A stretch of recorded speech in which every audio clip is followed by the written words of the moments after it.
आज हम लोग आपकी कक्षा 12 की हिंदी की पाठ्य पुस्तक में पाठ है भाषा और आधुनिकता और इसके लेखक हैं प्रोफेसर जी सुंदर रेड्डी। आज हम लोग इस पाठ के इस गद्यांश पर आधारित आपकी बोर्ड की परीक्षा में पूछे जाने वाले संभावित प्रश्नों को हल करना सीखेंगे। देखिए, आपको पता है कि आपके बोर्ड के पेपर में इसी तरह से दो अलग अलग पाठ से दो गद्यांश दिए रहते हैं और उन दोनों गद्यांशों में से कोई एक, जो भी आपको सरल लगे, कोई एक हल करना होता है। देखिए, इस तरह से गद्यांश दिया रहता है और गद्यांश के नीचे इस तरह से 5 प्रश्न दिए रहते हैं। 5 ही प्रश्न रहेंगे, 5 से ज़्यादा नहीं हो सकते हैं।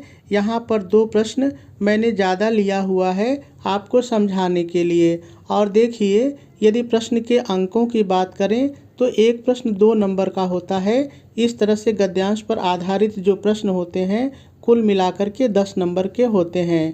ठीक है। देखिए, यदि इस और इस प्रश्न की बात करें तो दोनों में से एक निश्चित है कि आएगा ही आएगा। यदि ये आएगा तो ये नहीं आएगा और ये आएगा तो ये नहीं आएगा, इतना तो निश्चित है। लेकिन यदि इस प्रश्न की बात करें हम लोग तो अब तक तो ये हमेशा आता रहा है, यानी हम कह सकते हैं कि ये प्रश्न तो आएगा ही आएगा। ठीक है। ऐसे में हम लोग देखें तो आपका जो 2 प्रश्न है वो आउट है, तो इनको आप हमेशा तैयार किए रहिए। बाकी के देखिए जो प्रश्न आपको दिखाई दे रहे हैं, इन सभी का उत्तर आपको गद्यांश में ही मिल जाता है। बस गद्यांश आपको ध्यान से पढ़ना होता है और उत्तर खोजने की कोशिश करनी होती है। और उसमें भी देखिए, यदि किसी भी गद्यांश की व्याख्या को आपने अच्छी तरह से समझ लिया है तो इन प्रश्नों का उत्तर ढूंढने में भी आपको कहीं कोई समस्या नहीं होती है। तो चलिए, सबसे पहले हम लोग इस गद्यांश की व्याख्या को ही समझ लेते हैं, फिर इन प्रश्नों को क्रमशः पढ़ेंगे और इनका उत्तर खोज करके लिखने की कोशिश करेंगे। ठीक है। तो चलिए पहले गद्यांश को हम लोग थोड़ा समझ लेते हैं।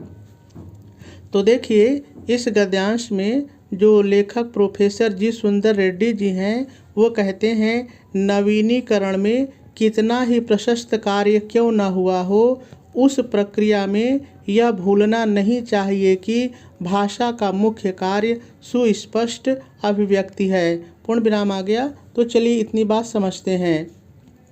देखिए, लेखक इन पंक्तियों में ये कह रहे हैं कि भाषा के नवीनीकरण में हमने कितना ही प्रशंसनीय कार्य किया हो। देखिए, प्रशस्त का मतलब होता है ऐसा कार्य जिसकी प्रशंसा की जा सके, या आप कह सकते हैं अच्छा, या कह सकते हैं मजबूत करने का, ऐसे भी बोल सकते हैं। वैसे प्रशस्त का मतलब होता है प्रशंसनीय कार्य। तो लेखक कहते हैं कि हम भाषा के नवीनीकरण में कितना भी प्रशंसनीय कार्य किए हों, कितना भी अच्छा कार्य क्यों न किए हों, लेकिन ये नवीनीकरण की जो प्रक्रिया है इसमें हमें यह नहीं भूलना चाहिए कि भाषा का जो मुख्य कार्य है वो स्पष्ट रूप से मन की अभिव्यक्ति है। अभिव्यक्ति का मतलब होता है अपने मन की बातों को दूसरे के सामने प्रकट करना। इस बात को मेरे शब्दों में ज़रा सा समझिए। लेखक ये कह रहे हैं कि हम भाषा के नवीनीकरण के लिए बहुत सारे मुहावरों का आविष्कार करते हैं, बहुत सारे शब्दों का आविष्कार करते हैं, बहुत सारे शब्दों को हम दूसरी भाषा से लेते हैं। लेकिन भाषा की नवीनीकरण की प्रक्रिया में हमको ये नहीं भूलना चाहिए कि जो भाषा का मुख्य कार्य है वो स्पष्ट और अभिव्यक्ति करना है। यानी नवीनीकरण की प्रक्रिया में यदि हम किसी ऐसे शब्द का आविष्कार करते हैं जो हमारी बात को दूसरे के सामने प्रकट नहीं कर पाए, या हम किसी ऐसे शब्दों का दूसरी भाषा से ले लेते हैं जो हमारी बातों को दूसरे के सामने स्पष्ट नहीं कह पाएगा, तो फिर ये नवीनीकरण बेकार है। ठीक है। तो यही लेखक कह रहे हैं कि हम कितना भी नवीनीकरण में प्रशंसनीय कार्य किए हों, लेकिन ऐसा करते समय, यानी भाषा का नवीनीकरण करते समय हमको किसी भी कठिन शब्दों का प्रयोग नहीं करना है, क्योंकि लेखक कहते हैं कि इस प्रक्रिया में हमें यह बिल्कुल भी नहीं भूलना चाहिए कि जो भाषा का मुख्य कार्य है वो लोगों के सामने अपने मन के विचारों को स्पष्ट रूप से प्रकट करना है। ठीक है। चलिए आगे देखते हैं।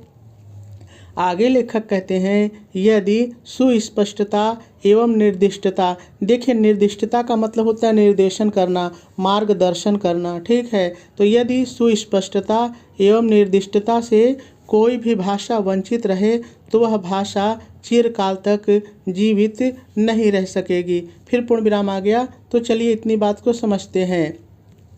देखिए, लेखक ऊपर की ही बात को कह रहे हैं कि यदि किसी भी भाषा में सुस्पष्टता नहीं रहेगी, वह स्पष्ट रूप से मन के भावों को प्रकट नहीं कर पाएगी और उसमें मार्गदर्शन की कोई क्षमता नहीं रहेगी।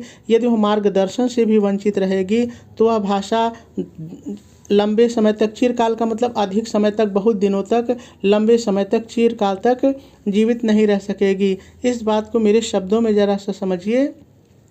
लेखक इस लाइन में ये कह रहे हैं कि यदि कोई भी भाषा में स्पष्टता नहीं रहेगी, वो आपके मन की बात, आप अपने मन की बात दूसरे के सामने सरलता से स्पष्ट नहीं कर सकेंगे और उस भाषा में मार्गदर्शन की क्षमता नहीं रहेगी, तो ऐसी भाषा बहुत जल्दी समय के साथ समाप्त हो जाती है।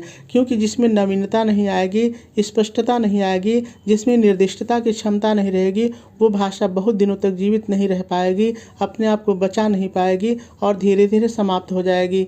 आपको पता है कि भारत में बहुत सारी भाषाएं थी, पाली थी, प्राकृतिक थी, लेकिन सारी भाषाएं धीरे धीरे समाप्त हो गई। क्यों? क्योंकि उनमें स्पष्टता नहीं थी, निर्दिष्टता का निश्चित रूप से अभाव रहा होगा और धीरे धीरे वो भाषा समाप्त हो गई। तो लेखक यहाँ पर यही कहते हैं कि किसी भी भाषा को लंबे समय तक बने के रहने के लिए उसमें स्पष्टता और निर्दिष्टता बहुत ज़रूरी है। चलिए आगे देखते हैं। आगे लेखक कहते हैं, नए शब्दों के निर्माण में भी यही बात सोचनी चाहिए। यानी नए शब्दों के निर्माण में कौन सी बात सोचनी चाहिए? यही कि उसमें सुस्पष्टता हो और निर्दिष्टता हो, यही बात सोचनी चाहिए। इस संदर्भ में यह भी याद रखना चाहिए कि हम पूर्वाग्रहों से, देखिए पूर्वाग्रह का मतलब होता है कि किसी के प्रति पहले से ही कोई धारणा बना लेना। जैसे यदि आप किसी के प्रति पूर्वाग्रसित हो जाते हैं कि यार वो आदमी अच्छा नहीं है, तो आदमी कितना भी अच्छा हो फिर आपको आदमी बुरा ही लगेगा। या कोई आदमी कितना भी बुरा हो लेकिन आपने पूर्वाग्रसित है कि यार वो बहुत अच्छा है, तो उसकी बुराई भी आपको अच्छी लगेगी। तो पूर्वाग्रह का मतलब होता है किसी भी धारणा से ग्रसित हो जाना, पहले ही ग्रसित हो जाना। तो यहाँ पर लेखक भाषा के संदर्भ में बात करते हैं, कहते हैं कि इस संदर्भ में यानी भाषा के नवीनीकरण के संदर्भ में हमें यह भी याद रखना है कि हम पूर्वाग्रहों से मुक्त होकर उस शब्द की मूल आत्मा, देखिए यहाँ पर लेखक ये कहना चाहते हैं कि जब हम किसी भाषा को किसी दूसरी भाषा से ग्रहण करते हैं या नए नए मुहावरों का प्रयोग करते हैं, तो हमें उसके प्रति पूर्वाग्रह नहीं होना चाहिए कि यार वो भाषा अच्छी नहीं है, वो तो उर्दू की भाषा है, वो तो अंग्रेजी की भाषा है, हम उसको क्यों लें। भाई उसके प्रति आप पूर्वाग्रसित मत होइए, पूर्वाग्रसन से मुक्त होकर के उस शब्द की मूल आत्मा, उसके बारे में समझिए कि वो कितना आपकी बात को स्पष्ट कर सकती है, वो आपकी बात कहने में कितनी सार्थक है। सार्थकता का मतलब होता है कि जो सार्थकता का भाव यानी जो सफल हो, ठीक है, सार्थकता पर उन्मुक्त माने स्वतंत्र होकर, स्वच्छंद होकर, उन्मुक्त होकर विचार कर सकें। इतनी बात मेरी फिर से समझ लीजिए।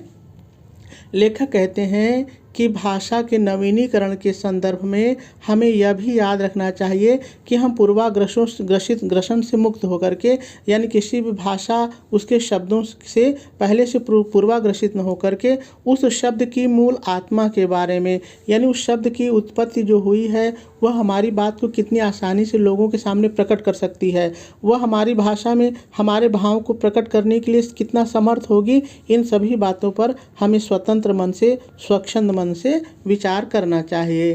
ठीक है, यही कुछ इसकी व्याख्या है। चलिए अब हम लोग इस गद्यांश पर आधारित प्रश्नों को क्रमशः पढ़ते हैं और उत्तर खोजने की कोशिश करते हैं। देखिए, पहला प्रश्न आपसे कह रहा है, प्रस्तुत गद्यांश का संदर्भ लिखिए।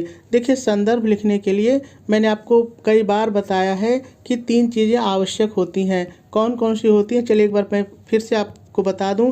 देखिए, पहली चीज़ तो आपको पाठ का नाम मालूम होना चाहिए, ठीक है। दूसरी चीज़ आपको लेखक का नाम मालूम होना चाहिए और तीसरी चीज़ आपको किताब का नाम मालूम होना चाहिए।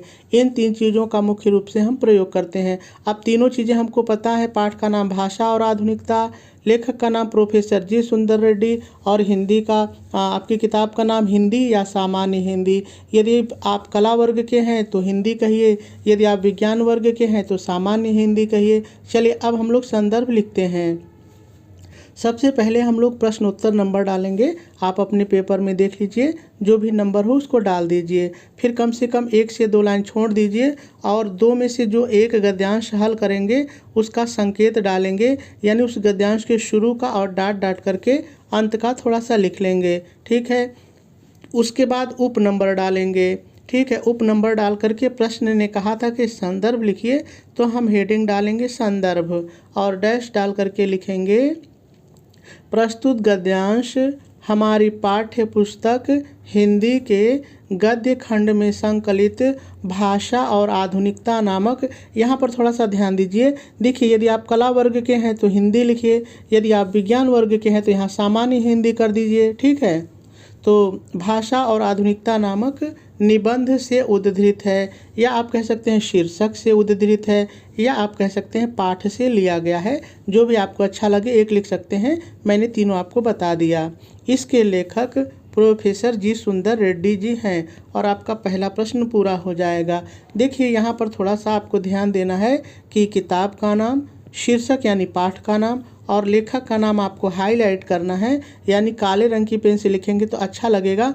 और ये तीनों चीज़ें सिंगल इन्वर्टेड कामा में ही लिखी जाती हैं। ठीक है, चलिए अब दूसरा प्रश्न पढ़ते हैं। दूसरा प्रश्न आपसे पूछ रहा है, उपर्युक्त गद्यांश के लेखक और शीर्षक का नाम लिखिए। तो दोनों हमको पता है, कैसे लिखेंगे चलिए देख लेते हैं।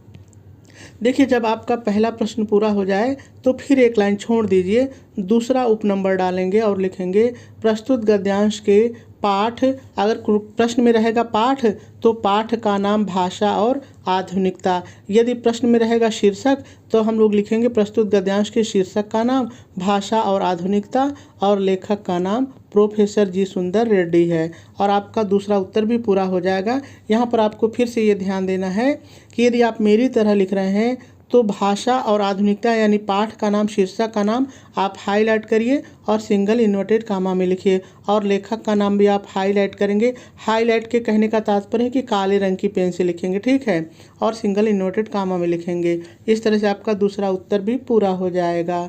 चलिए तीसरा प्रश्न देखते हैं। तीसरा प्रश्न आपसे कह रहा है, किन विशेषताओं के अभाव में भाषा चिरकालजीवी नहीं होती। चलिए गद्यांश पर चल करके इसका उत्तर ढूंढते हैं कि किसके अभाव में भाषा चिरकालजीवी नहीं होती है।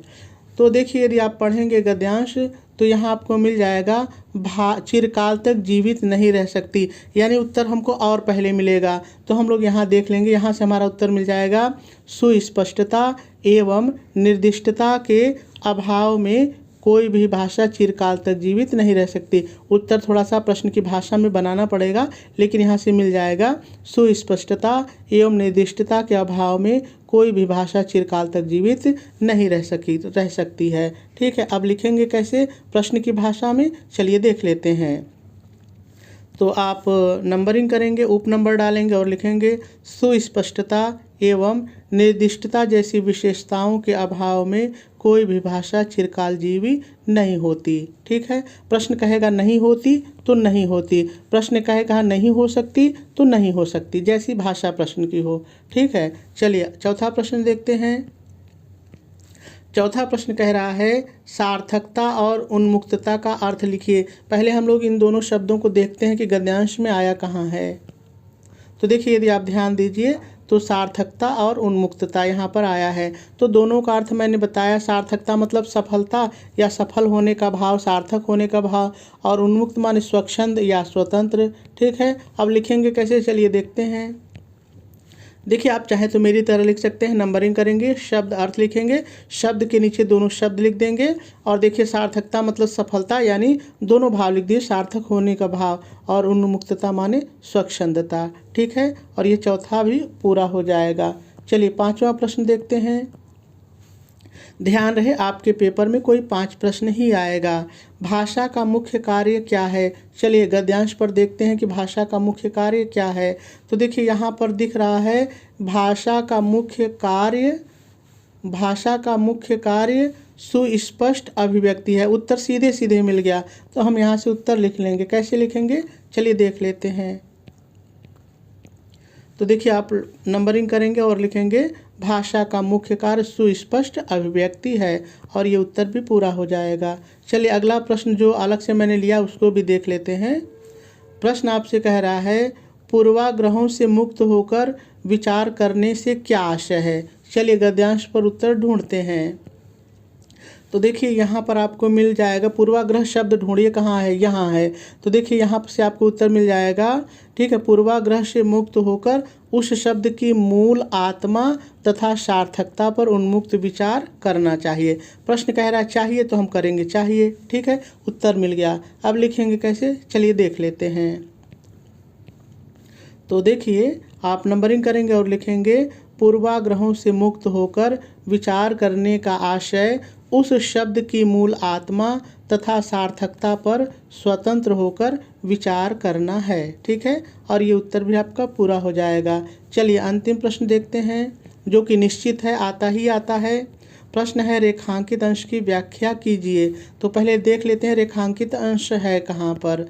तो देखिए यहाँ पर आपको रेखांकित अंश यहाँ से दिख रहा है, यहाँ से लेकर के यहाँ तक है, इतने की व्याख्या हमको लिखनी है। तो जैसे मैंने यहाँ पर आपको बताया था, आपको याद होगा, वैसे ही मैंने बना करके लिखा है। कैसे लिखा है चलिए पढ़ लेते हैं। तो देखिए आप हेडिंग डालेंगे, नंबरिंग करेंगे और हेडिंग डालेंगे रेखांकित अंश की व्याख्या, और डैश डाल करके लिखेंगे प्रस्तुत रेखांकित अंश में लेखक जी सुंदर रेड्डी जी कहते हैं कि भाषा का मुख्य कार्य मन के भावों को दूसरे के सामने प्रकट करना है। यदि भाषा में स्पष्टता नहीं है अथवा भाषा में निर्देशन करने की अर्थात मार्गदर्शन करने की क्षमता नहीं है तो ऐसी भाषा बहुत दिनों तक स्वयं को बचाकर नहीं रख सकती है और समय के साथ धीरे धीरे समाप्त हो जाती है और इस तरह से रेखांकित अंश की व्याख्या भी पूरी हो जाएगी।